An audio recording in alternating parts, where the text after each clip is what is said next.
Hey guys, this is Kylie Harder, and today we're talking about beets.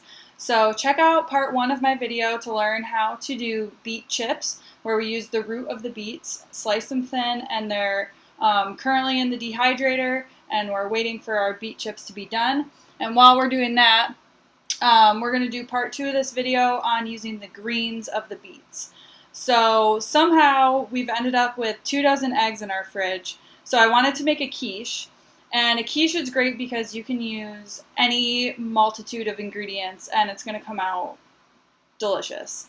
So what we're going to do is use the greens from the beets as the greens in our quiche. And so to start off, we're going to pre-bake the crust. So in this case, I've just grated 2 sweet potatoes into a bowl. And to this, I'm going to add about a tablespoon of coconut oil. And then we're going to do some spices. So I've got onion powder, about a half of a teaspoon. Then we've got some garlic powder. Same thing. That's a little much.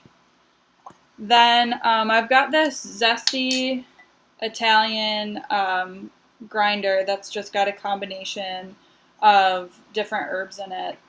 So there's like basil, oregano, rosemary, more onion and garlic and parsley. So I'm just going to grate some of this right in. Okay, so that's probably good. And then just some regular salt.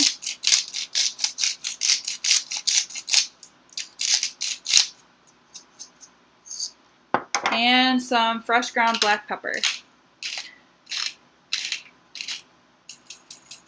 So if you've never tried fresh ground black pepper and you just use the already pre-ground, that's fine to do, but I would encourage you to give fresh ground a try because it really has a much more intense flavor. So now I've got all the spices in. I'm just going to kind of mix this together a little bit.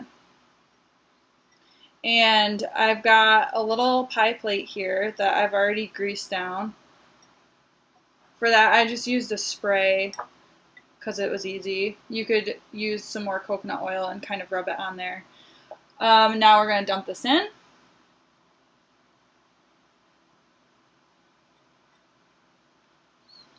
And we're just going to press it down. So for these sweet potatoes, I use just a regular hand grater. And just like with the beets before, I know my sweet potatoes are organic. I wash them thoroughly, and then I don't bother to peel them. I just grate it with the peel on, right into one bowl.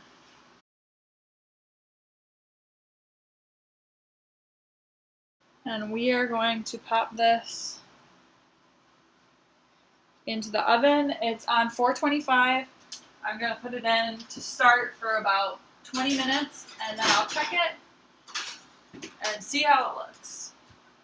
So while our crust is cooking, I've already washed our greens, and I am going to just slice them nice and thin.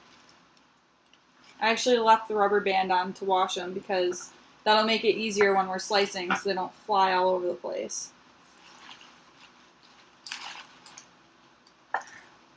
So we're just doing a nice thin slice here. Let's see if I can.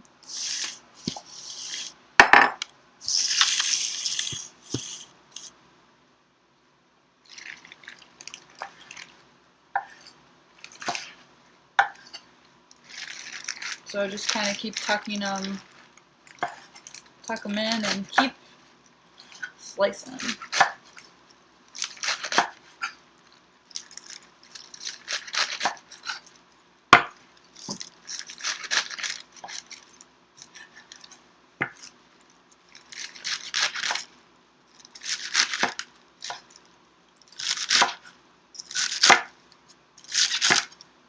Okay, so I'm not going to use this part of the beet, but that's the only thing we're not using. So I'm just going to set these into this bowl. One of the other things that came in our farmer's basket was garlic scapes.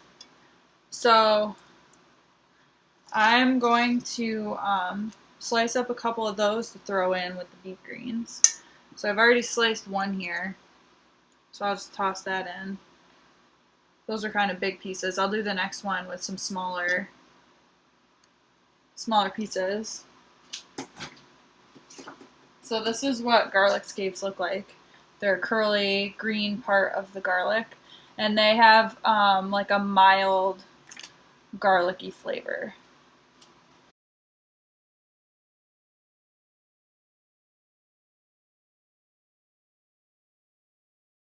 Okay, so those are all chopped up. We'll just add those right into the same bowl with our beet greens. And then I'm going to use just a regular yellow onion.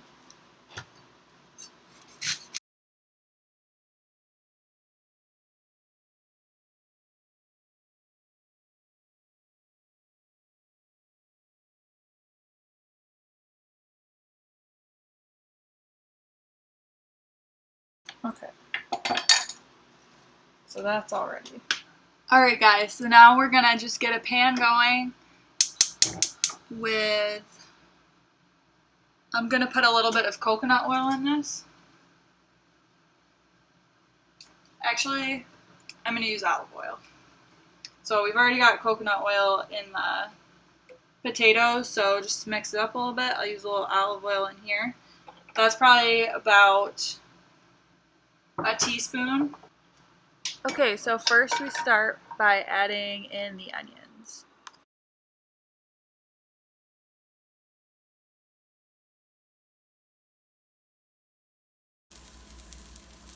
Okay guys, so this has been on the stove for about 7 minutes now, and we're starting to get a nice caramelized look to our onions. So I'm going to add in our bowl of beet greens and garlic scapes.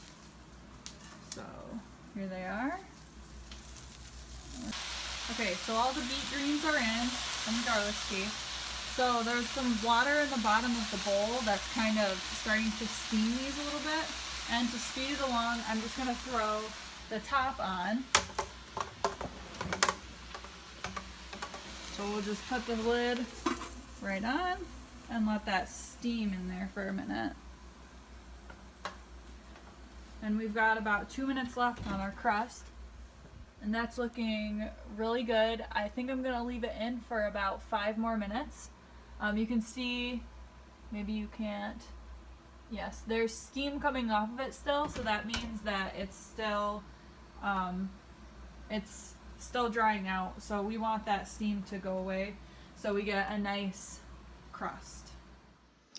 Hey guys, so it turns out I accidentally deleted part of my video, so I figured I would just tell you what I'm doing in this time between the crust cooking and then all of a sudden it being done. So I just cooked the greens until they were wilted, and then I used probably 75% of them in the actual quiche. There ended up being quite a bit. The rest I just packed for lunch as a side. And then also I used 5 eggs, and I just seasoned them a little bit with some Dijon mustard I whisked in. And so I poured that into the crust over top of the greens that I already put in. And then I baked it on the same temperature for probably 20 minutes, and then I just checked it and made sure that the eggs were cooked through and it was good to go. Oh, and before I put it in the oven, sorry, I added some cashew cheese. So it was a chive flavored cashew cheese that I had. It's like a soft, the brand is called Tree Line, so I just used scoops of those throughout And you'll see in the end that it doesn't actually melt, it stays kind of solid on there. So it ended up tasting really delicious, and it's too bad that I deleted part of my video, but I hope that this helps describe what happened throughout. So enjoy. So that was in the oven for about 25 minutes. I had to put it back in because I wasn't sure if it was completely done. But here is the finished product, and it looks delicious. The cashew cheese doesn't melt, so it's just in those globs, but that's perfect because there'll be some on each slice. And I hope you enjoyed this recipe.